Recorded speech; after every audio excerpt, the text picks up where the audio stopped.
Hello दोस्तों, नमस्कार। कैसे हैं आप सभी? सब आनंद से ही होंगे, ऐसी मैं आशा करता हूं। आज की हमारी क्लास नंबर 2 के पार्ट बी में आप सभी का स्वागत है। ये रेशो एंड प्रोपोर्शन की अगली क्लास है। इस क्लास में हम कुछ इन नए प्रश्नों के बारे में जानेंगे।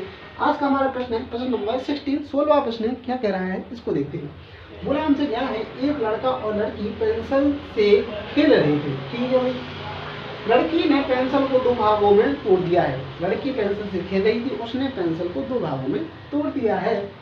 लड़की ने यह देखा कि इन दो टुकड़ों की लंबाई का अनुपात वही है जो अनुपात पूरी पेंसिल का बड़े टुकड़े के साथ है। लड़की ने पेंसिल को किस अनुपात में तोड़ा है? बोला ये गया है कि उसके पास जो पेंसिल है, अब यहाँ से पकड़ना है, हमें सवाल को पकड़ना है। क्या क्या बोला गया? लड़की ने यह देखा है कि इन दोनों की टुकड़ों की लंबाई का अनुपात, टुकड़ों की लंबाई का अनुपात जो है, जो अनुपात पूरी पेंसिल का बड़े टुकड़े के साथ है। मतलब मेरे पास एक पेंसिल है, ठीक है ना भाई, उसके ये दो टुकड़े हो गए हैं। एक टुकड़ा ये हो गया, एक टुकड़ा ये हो गया, ठीक है ना भाई। अब बोला ये गया है कि अब मैं मान लेता हूँ इसकी लेंथ कितनी है, x है, इसकी लेंथ है y। ये मैंने मान लिया, ये मैंने मान लिए। अगर मैं थोड़ा सा समझूं तो इन पूरी पेंसिल की लेंथ कितनी हो जाएगी? पूरी पेंसिल की लेंथ हो जाएगी x प्लस वाई, क्योंकि इसकी आपने कितनी मानी है, x, और इसकी आपने मानी है कितनी भाई, y। एक की मानी है आपने x, एक की मानी है y, ठीक है ना भाई। दोनों को ऐड कर देंगे तो पूरी पेंसिल की लेंथ निकल आएगी, लंबाई निकल आएगी, बिल्कुल निकल आएगी। तो x y पूरी पेंसिल की लंबाई हो गई। लेकिन बोला ये गया है कि कुछ बोला गया है कि जो x अपॉन y, मतलब जो बड़ा टुकड़ा है और छोटा टुकड़ा है, उसका अनुपात बराबर है किसके? पूरी पेंसिल की लंबाई, पूरी पेंसिल की लंबाई और इस बड़े टुकड़े की लंबाई के बराबर है। ये प्रश्न में बोला गया है। बस इसको सॉल्व कर लीजिए आप। तो यहाँ पर हमने क्या किया, x अपॉन वाई लिखा इक्वल टू, क्या हम कुछ इस तरीके से इस चीज को लिख सकते हैं? क्या इस तरीके से लिख सकते हैं क्या? अगर हम इन दोनों का एलसीएम ले लेंगे तो यहाँ पर x आ जाएगा और इस सेम चीज यहाँ पे आ जाएगी। तो हम क्या इस चीज को a नहीं लिख सकते? बिल्कुल लिख सकते हैं, कोई दिक्कत नहीं है, ठीक है ना भाई। अगर आपको दिख रहा होगा कि x से x यहाँ पे खत्म किया जा रहा है, x से x खत्म करेंगे तो यहाँ पर कितना हो जाएगा, x upon y equal to 1 plus y upon x। कुछ इस तरीके से आपको दिख रहा होगा, ठीक है ना भाई। आपको अब बस थोड़ा सा ध्यान रखना है, इसको थोड़ा आपको समझना है कि अगर हम x अपॉन y की वैल्यू अगर a मान लें, बस इसको आप चूंकि में लेके चलिए कि अगर आप इस कंडीशन को x प्लस वाई को x अपॉन वाई को क्या माना है, a। अगर आपने a माना है तो यहाँ पर क्या आ जाएगा, a आ जाएगा और equal to 1 plus 1 upon a आ जाएगा। 1 अपॉन a क्यों आया यहाँ पर? 1 अपॉन a क्यों लिखा मैंने यहाँ पर? 1 अपॉन a मैंने क्यों लिखा? क्योंकि यहाँ पर कंडीशन दी है y अपॉन x कैसा है, अपोजिट है। तो एक का अपोजिट क्या हो जाएगा, 1 अपॉन a, ठीक है ना। हो जाएगा कि नहीं हो जाएगा? इसको सॉल्व करेंगे तो यहाँ पर क्या हो जाएगा, a इक्वल टू यहाँ पर हो जाएगा a प्लस 1 अपॉन में क्या हो जाएगा, a हो जाएगा, ठीक है ना भाई। हो जाएगा कि नहीं हो जाएगा? बिल्कुल हो जाएगा। अब यहाँ पर जो a है, यहाँ पर जो a है वो कहाँ है भाई, भाग में है। इस साइड किस में आ जाएगा, गुणा में आ जाएगा, सीधे से ही आ जाएगा ना भाई। तो यहाँ पर कितना हो जाएगा, a स्क्वायर हो जाएगा। कितना हो जाएगा भाई, a स्क्वायर हो जाएगा इक्वल टू यहाँ पर आ रहा है आपका a प्लस 1। क्या आ रहा है भाई, a प्लस 1 यहाँ पे आ रहा है, ठीक है भाई। Okay okay. अब यहाँ पर जो a है, a किसमें है, प्लस में। तो यहाँ पर इस साइड लाएंगे तो a स्क्वायर माइनस a हो जाएगा। क्या हो जाएगा, माइनस a हो जाएगा इक्वल टू यहाँ पर क्या आ जाएगा, 1 आ जाएगा। क्या आ जाएगा, 1 आ जाएगा। अब इस कंडीशन को आपको समझने के लिए थोड़ा सा प्रयास करना है। ये कंडीशन आपके पास आ रही है, इसको समझने के लिए थोड़ा सा प्रयास करना है। आप देखेंगे कि अगर हम दोनों पक्षों में 1/2 ऐड कर दें, अगर हम दोनों पक्षों में 1/2 ऐड कर दें, जैसे यहाँ पर लिखा है a square minus a equal to 1। अगर हम दोनों पक्षों में क्या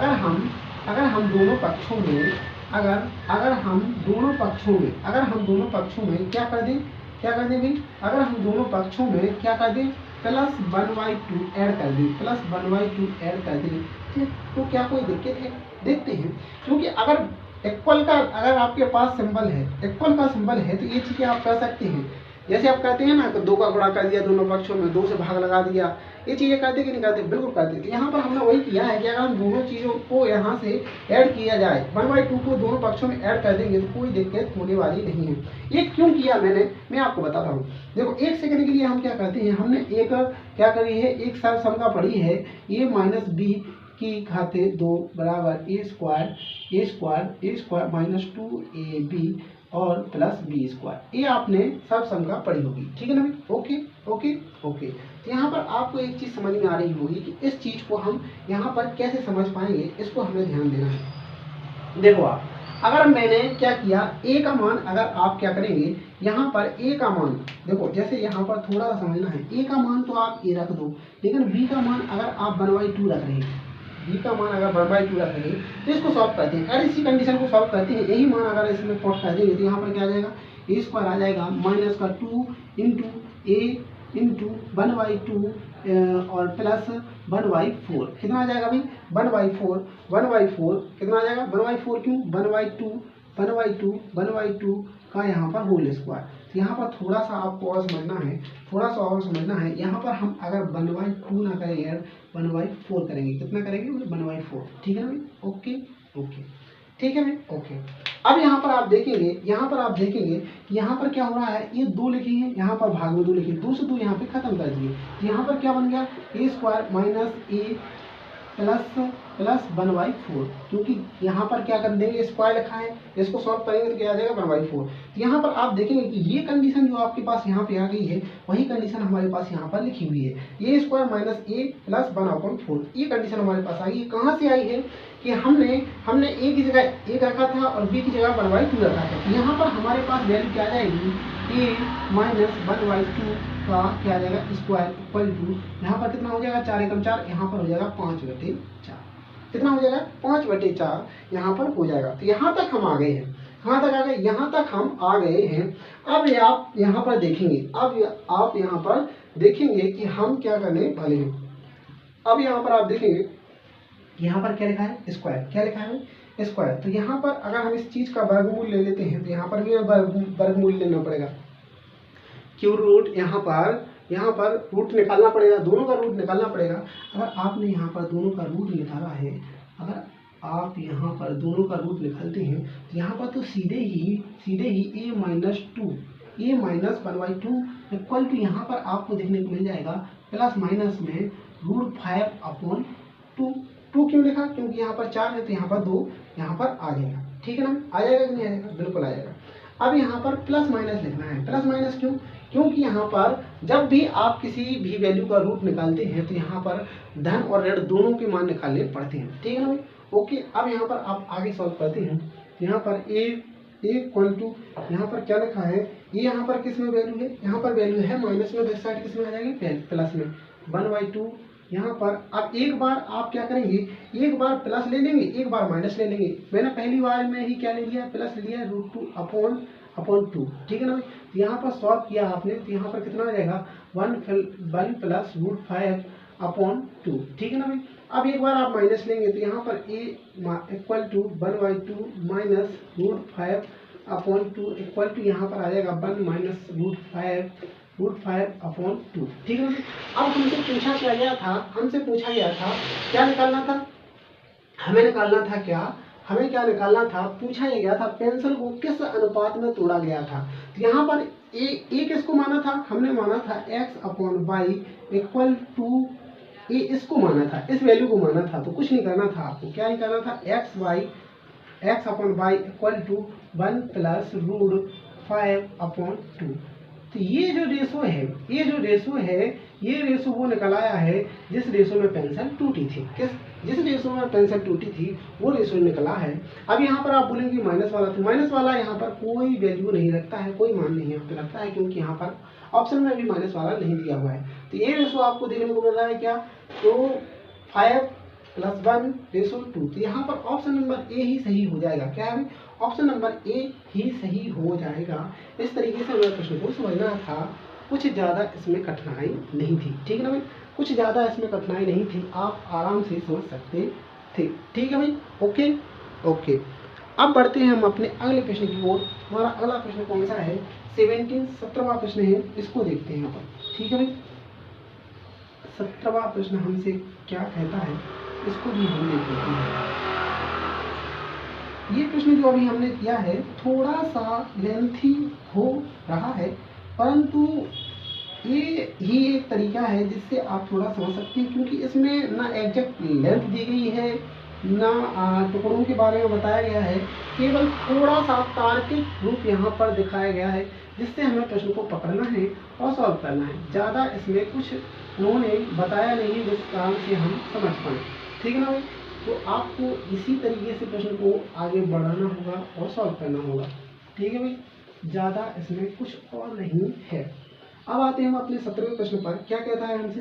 17वां प्रश्न हमसे कह रहा है, सभी पुरुषों व महिलाओं में बांटी गई वेतन का अनुपात 6:5 है, जबकि एक पुरुष व महिला की वेतन का अनुपात 2:3 है। पुरुष व महिला की संख्या का अनुपात ज्ञात करें। तो देखो यहाँ पर थोड़ा सा समझो, यहाँ पर कौन है भाई? एक तो मेल है और एक फीमेल है। ठीक है ना भाई? तो बोला क्या गया है, जो क्या गया, सभी पुरुषों की टोटल पर्सन, जितने भी टोटल पर्सन है उन सबकी बांटी गई वेतन का अनुपात, किसका भी? टोटल। ठीक है ना भाई? क्या है? सभी। यहाँ पर थोड़ा पकड़ना है, क्या है? सभी पुरुषों और महिलाओं की। तो यहाँ पर कितनी है टोटल? यहाँ पर कितनी है वेतन है, टोटल सैलरी। तो उसका रेशो कितना है? रेशो है 6:5। ठीक है ना भाई? 6:5 है। फिर बोला गया है, जबकि एक पुरुष व महिला का मतलब वेतन का अनुपात। देखो अब यहाँ पर किसका बोला गया है? एक का। यहाँ किसका था? सबका। तो मतलब ये रेशो किसका है? सबका है। ये एक पुरुष और एक महिला की वेतन का अनुपात दिया हुआ है। ठीक है ना भाई? किसका भाई? 1 पर्सन, मतलब एक पर्सन का। तो यहाँ पर एक पुरुष का और एक पुरुष का, सॉरी किसका भाई? यहाँ पर 2:3। तो ये किसका है भाई? एक पुरुष की वेतन है और एक महिला की वेतन है, और यहाँ पर टोटल पुरुषों की वेतन है और यहाँ पर टोटल महिलाओं की वेतन है। तो यहाँ पर आप देखेंगे कि जैसे 10 व्यक्ति हैं, ठीक है ना? 10 व्यक्तियों की वेतन मैंने 300 रुपये मान ली। ठीक है ना? 10 व्यक्तियों की वेतन है 300 रुपये और एक व्यक्ति की वेतन है 30 रुपये। एक व्यक्ति की वेतन 30 रुपये।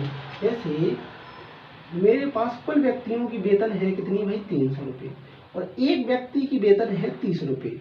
तो क्या मैं निकाल नहीं सकता कि कितने व्यक्ति हैं जिनकी वेतन है ये कितने व्यक्तियों की वेतन है? क्या मैं निकाल नहीं सकता? क्योंकि मुझे पता है कि एक व्यक्ति की वेतन 30 है और टोटल व्यक्तियों की वेतन कितनी है भाई? 300 है। तो हम सीधे ही भाग दे के निकाल सकते हैं ना, ये 10 व्यक्तियों की वेतन हमें दी गई है। इसी प्रकार से आप यहाँ पे देखेंगे कि टोटल व्यक्तियों की वेतन ये इतनी है और एक व्यक्ति की वेतन कितनी है? 2। इससे हमने भाग लगाया तो यहाँ पर कितना आ जाएगा? ये वैल्यू हमें कितनी देखने को मिलेगी? यहाँ पर देखने को मिलेगी 3। फिर इसके बाद में यहाँ पर भाग लगाया तो यहाँ पर देखने को मिलेगी 5/3। मतलब मेल का कितना आ जाएगा? मेल कितने हैं? ये नंबर ऑफ पर्सन कितने हैं? ये है नंबर ऑफ पर्सन। कितने है भाई? ये है नंबर ऑफ पर्सन। ठीक है ना? ये कौन है भाई? Number of person. ठीक है ना? ये व्यक्तियों की संख्या आ गई है। अब बस इसको कुछ नहीं करना था, आपको मेंटेन करना था। मेंटेन करने के लिए क्या है? यहाँ पर हर में कितने लिखे हैं? 3। तो दोनों पक्षों में आप 3 से गुणा कर दो, बस कुछ नहीं करना था। यहाँ पर कितना हो जाएगा? 3 जगह 9, यहाँ पर 5, क्योंकि यहाँ पे 3 से 3 खत्म हो जाता। तो 9:5। यहाँ पर 9:5 ये आपका आंसर आ जाता। ये कौन सा आंसर है? ये कौन सा आंसर है? ये कौन सा आंसर है? आप यहाँ पे देखेंगे ये कौन सा आंसर। तो यहाँ पर 9:5 ये आपका आंसर आ जाएगा। ये किसका आंसर है? Number of person. मतलब यहाँ पर व्यक्ति कितने हैं? 9 है, मतलब पुरुष 9 है और महिला 5 है। इनकी संख्या का अनुपात है 9:5। यहाँ पर आपसे रेशो में ही वैल्यू पूछी गई थी। किसमें भाई? रेशो में ही वैल्यू आपसे पूछी गई थी। 9:5 आपका आंसर होगा। ठीक है ना भाई? ओके। अब आते हैं हम अगले क्वेश्चन पर। 18वां प्रश्न है, क्या कह रहा है इसको भी हम देख लेते हैं। क्या कह रहा है? 430 को 45 व्यक्तियों में इस प्रकार बांटा गया है कि सभी पुरुष, महिला व बच्चे के धन का अनुपात 12:15:16 है, जबकि किसी एक पुरुष, महिला और बच्चे के धन का अनुपात 6:5:4 है, तो एक महिला को मिलाकर हमें ज्ञात करो। देखो सेम इसी प्रश्न की तरह ये प्रश्न दिया गया है, इसमें नंबर ऑफ पर्सन कितने थे, मतलब जेंडर के हिसाब से महिला और पुरुष थे। यहाँ पर 3 व्यक्ति हैं, जिसमें कौन कौन है भाई, उसका क्या है भाई, पुरुष है, महिला है और बच्चे हैं, ठीक है भाई। तो यहाँ पर आपको देखना है, क्या देखना है, क्या है भाई, यहाँ पर क्या है, मेल है, फीमेल है और एक चाइल्ड है, ठीक है ओके। यहाँ पर आप देखेंगे जो अनुपात है, किसका अनुपात है, किसका अनुपात है भाई, टोटल धन, टोटल जो अमाउंट है उसका अनुपात कितना है, 12:15:16। यहाँ पर अगर आप टोटल अमाउंट को ऐड कर देंगे तो यहाँ पर कितना आ जा रहा है, कितना आ रहा है, यहाँ पर आ रहा है 43, कितना आ रहा है 43। लेकिन हमें टोटल अमाउंट दिया है कितना भाई, 430, तो बस कुछ नहीं करना था, 430 इसके इक्वल हो जाएगा, ठीक है ना भाई। एक की वैल्यू आपको यहाँ पर देखने को मिल जाएगी 10, कितनी देखने को मिल जाएगी, एक की वैल्यू 10 देखने को मिल जाएगी। तो यहाँ पर आपको सीधे ही पता चल जाएगा कि जो मेल है उसको 120 और जो फीमेल है उसको 150 और जो यहाँ पर चाइल्ड है उसको 160। यहाँ पर टोटल अमाउंट यहाँ पे निकल रहा है, ठीक है। अब हमसे पूछा ये गया था, अभी आगे बढ़ना है, अभी क्या बोला गया है कि जो पुरुष महिला बच्चे के धन का अनुपात, यहाँ पर पुरुष महिला और बच्चे के धन का अनुपात यहाँ पर कितना है, 6:5:4, ठीक है ना भाई। तो यहाँ पर ये धन है, ये क्या है, अमाउंट है पर पर्सन, कौन है भाई, ये पर पर्सन, प्रत्येक पुरुष, प्रत्येक महिला और प्रत्येक बच्चे। यहाँ पर टोटल थे, यहाँ पर पर्सन है। अगर हम टोटल अमाउंट में इस संख्या से भाग दे देंगे तो पर्सन की वैल्यू निकल आएगी, पर्सन की वैल्यू निकल आएगी। अगर आप इससे डिवाइड करेंगे तो यहाँ पर कितना आ जाएगा, 6 दूनी 12, यहाँ पर 5 तिया 15 और यहाँ पर किया तो 4 चौको 16, कितना आ जाएगा, 4 चौको 16, कितना आ जाएगा। तो यहाँ पर ये आपको समझ में आ रहा होगा, ये हमारा निकल आया है क्या है, नंबर ऑफ पर्सन, ये हमारे व्यक्तियों की संख्या का रेशो निकला है। क्या निकला है, व्यक्तियों की संख्या का रेशो। अगर इनको ऐड करेंगे तो यहाँ पर टोटल कितने हो रहे हैं, टोटल व्यक्ति कितने हो रहे हैं, 9, कितने हो रहे हैं, 9 व्यक्ति हो रहे हैं। लेकिन यहाँ पर हमें व्यक्तियों की संख्या कितनी दी गई है, 45, कितनी दी गई है, 45। एक की वैल्यू कितनी आ गई, 5, मतलब एक की वैल्यू 5 आई है, मतलब हमें हर जगह 5 से मल्टीप्लाई करना पड़ेगा इस स्थिति को मेंटेन करने के लिए, ठीक है ना भाई।